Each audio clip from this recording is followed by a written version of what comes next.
Order 13 का rule 11 हमारा clearly कहता है कि जो डॉक्यूमेंट के नियम है वही मटेरियल ऑब्जेक्ट पर भी लागू हो जाएंगे। यानी कि जब भी आपने कोई मटेरियल ऑब्जेक्ट फेस किया होगा कोर्ट में, या फिर उसको रिजेक्ट किया गया होगा, या फिर उसको आपको वापस चाहिए है, तो हमने जितने भी रूल अपने हम भी पढ़े हैं डॉक्यूमेंट के लिए, वही रूल यहाँ पे फिजिकल ऑब्जेक्ट जो सामान है उनके लिए भी लागू होंगे। जैसे कि हथियार हो गया, नकली सामान हो गया, कपड़े हो गए, मोबाइल फोन वगैरह, जितनी भी फिजिकल चीजें आपने कोर्ट में जमा की थी एविडेंस के तौर पे, उनको अगर वापस चाहिए है तो उनके लिए भी वही रूल वगैरह लागू होंगे जो कि डॉक्यूमेंट वाले केस में हमने पढ़े थे।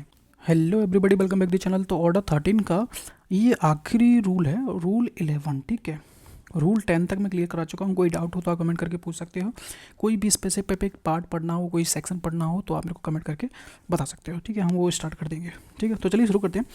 रूल 11 क्या था? रूल 13 का डॉक्यूमेंट के नियम मटेरियल ऑब्जेक्ट पर भी लागू होंगे। यानी कि जो भी आज तक हम पढ़ते आ रहे हैं, अभी तो सॉरी, जो ऑर्डर 13 का जो हम डॉक्यूमेंट के बारे में पढ़ते हुए आ रहे हैं, वो क्या है? मटेरियल ऑब्जेक्ट, जो फिजिकल ऑब्जेक्ट है, सामान वगैरह हो गया, मोबाइल फ़ोन हो गया, नकली हथियार वगैरह, जो भी फिजिकल चीज़ें हैं, अभी तक डॉक्यूमेंट के बारे में पढ़ा था, और आप हम जो पढ़ रहे हैं वो मटेरियल ऑब्जेक्ट, उन पर भी ये सभी डॉक्यूमेंट वो रूल लागू होंगे। समझिए क्या कह रहा है, वन लाइन क्या कह रहा है।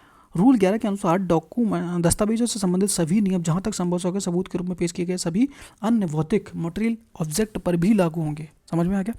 जो नियम डॉक्यूमेंट के बारे में, जैसे कि उसको पेश करना, स्वीकार करना, अस्वीकार करना, जब्त करना, लौटाना आदि, वही नियम मटेरियल ऑब्जेक्ट पर भी जितना संभव हो सके लागू होंगे। यानी कि अगर आपने कोई डॉक्यूमेंट की जगह कोई मटेरियल ऑब्जेक्ट कोर्ट में पेश किया था, तो आप जैसे वापस मांग रहे थे, उसमें इसको एडमिट हो रहा था, कब रिजेक्ट हो रहा था, कब आप उसको वापस मांग सकते हो, जितना हमने पढ़ा था वही नियम यहाँ पे डॉक्यूमेंट की जगह मटेरियल ऑब्जेक्ट भी वहाँ पर लागू है।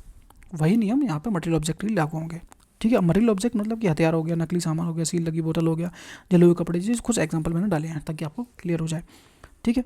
अब नोट है कि इसका प्रैक्टिकल मतलब क्या है। अगर कोई मटेरियल ऑब्जेक्ट कोर्ट में पेश किया जाता है तो कोर्ट उसे एडमिट और रिजेक्ट कर सकती है, जरूरत पड़े तो इम्पाउंड भी कर सकती है, जब्त कर सकती है, और उचित समय पर उसकी वापसी कर सकती है, वैसे ही जैसे डॉक्यूमेंट के साथ किया जाता था, ठीक है। जब तक हमने अपनी पिछली वीडियो में पढ़ा था। एग्जाम्पल यहाँ पर देखो कि अगर किसी सिविल जेल में नकली गहना कोर्ट में सबूत के रूप में पेश किया गया, तो कोर्ट उसे एविडेंस में एडमिट कर सकती है या फिर उसको रिजेक्ट कर सकती है, या ज़रूरत पड़े तो उसको इम्पाउंड भी कर सकती, जब्त कर सकती है।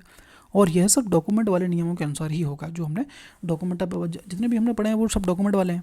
तो यहाँ पर क्लियरली कह दिया कि डॉक्यूमेंट की जगह हम जो नियम है वो मटेरियल ऑब्जेक्ट उनके लिए भी लागू होंगे। तो ये हमारा रूल 11 कहता है। तो यहाँ पे हमारा ऑर्डर 13 हमारे यहाँ पे ख़त्म होता है। वीडियो आपको पसंद आते हैं, तो आपको मज़ा आ रहा है तो भाई लाइक सब्सक्राइब कर दिया करो। कोई सजेशन हो तो आप कमेंट में बता सकते हो। मिलते हैं नेक्स्ट ऑर्डर में। Thank you so much.